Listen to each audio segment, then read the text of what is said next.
Howdy folks, Ben from Snowy's here today, and I want to talk to you about the Campfire Vacuum Sealer. I want to show you some of the features and how it all works, but firstly I'll look at with you what comes in the box. Obviously you get the vacuum sealer itself.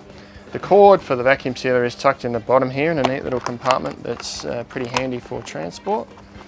So just tucks in a little alcove in the bottom there.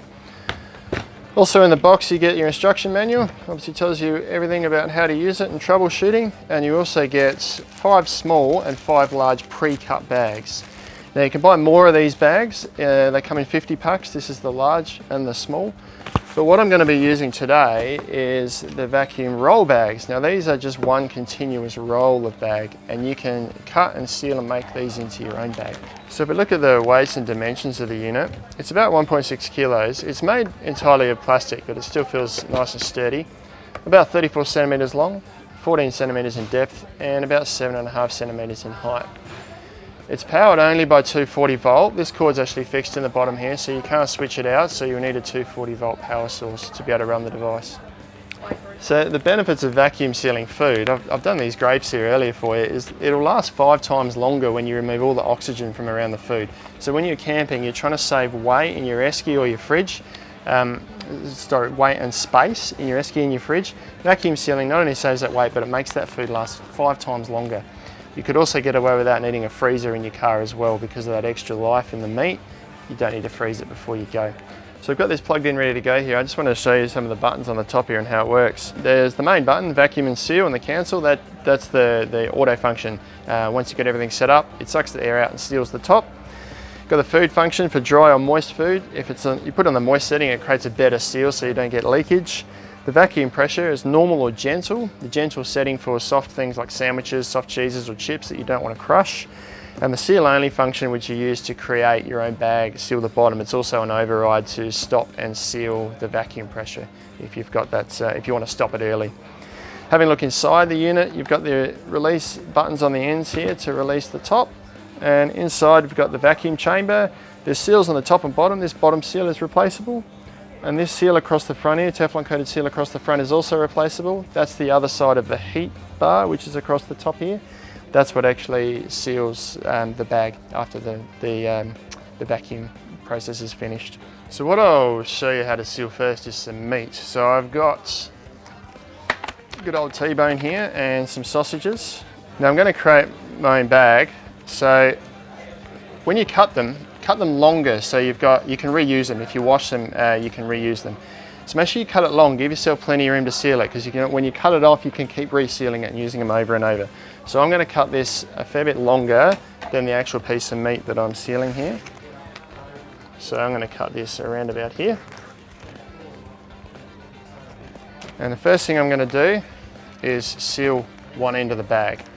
So to do that, we open the unit up. We just lay one end of the bag across the seal at the front here. We're not too worried about the vacuum chamber yet. We just want to create a seal. We'll close this down. So once we've got the bag sealed in the top here, we just press the seal only button. The blue light goes on. Wait for that to switch off. Once that's off, press the buttons on the end to release it. And we've sealed the end of the bag there. So we've now got a bag with 3 sealed sides on it. So I'm now going to grab my T-bone.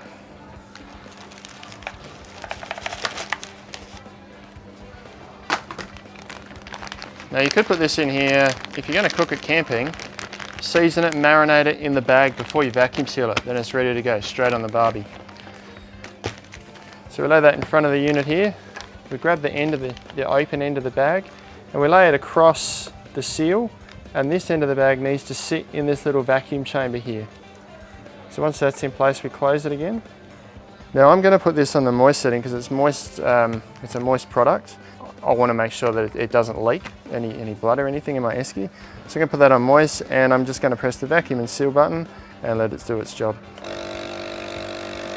Now remember, vacuum sealing this is going to make this last 5 times longer than it normally would in the fridge. So I'm not going to freeze this. I could stick this in the fridge, wait for this blue light to go off, everything's switched off, and we're good to go. So we open that up, and we've got a T-bone steak with all the oxygen removed from the bag, ready to stick that straight in the fridge. And when we use this at the campsite, we just cut this along the top here near the seal, and we've still got this much space to reuse the bag. So not that you would, but if you wanted to cut your T-bone in half, only eat half of it, cook half of it, put the other half back in your fridge, vacuum sealed again. You can also use the sealer on the front of this device to reseal things like potato chips. Bread bags, not so well. This sort of plastic's a little bit too soft, but a chip bag like this is going to seal all right. I'll show you how that works now, once you've emptied them out a bit.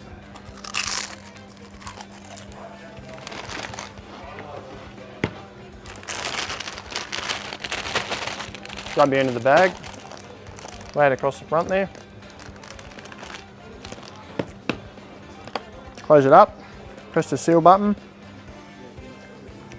wait for the blue light to switch off. And in the time it takes me to finish my mouthful of chips, we've sealed the top of the chip bag to keep them nice and fresh. So plenty of uses for the sealer on the front of this. Rice, all those soft goods, flour, devices, items like this, if you want to use part of it and reseal the top, you can do that all in this unit here. So makes good use of all the packaging as well. You're not throwing out quite so much. So sealed a few items here for you. We've got our snags, nice and length-free package, ready to go into the fridge. Some broccoli, it did manage to suck just about all the air. It's nice, really firm. A couple of marshmallows just for the sake of it. They didn't really compress down much, but there's certainly no air left in those. The capsicum, we let that go on the normal setting. It has crushed the capsicum down a little bit. You might want to cancel it beforehand, but most notably was the sandwich, which pretty much flattened out to almost nothing. So this was on the normal setting.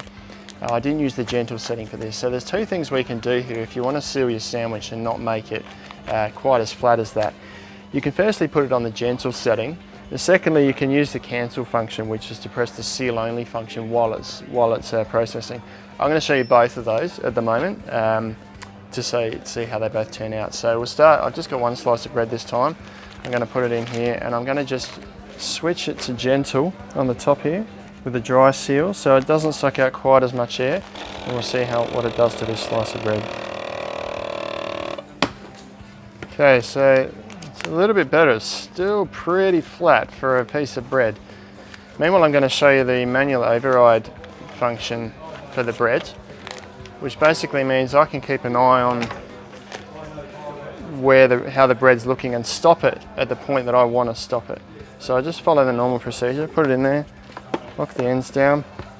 I'm going to leave it on gentle, it doesn't really matter, but I'm going to press this button here, and I'm going to be ready to press this button as soon as I feel like that's compressed enough. So I press this one, I'll keep an eye on it here, and I'm going to stop it there.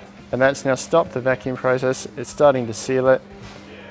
Wait for the blue light to go off, open that up, and that's much better. It's only one slice of bread there, but there's still a bit of volume in the bread.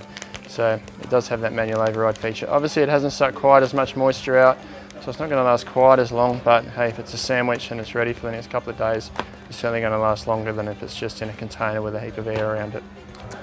Now the one thing I haven't shown you is a liquid. Say a meal, I'm going to use a can of beef stroganoff here.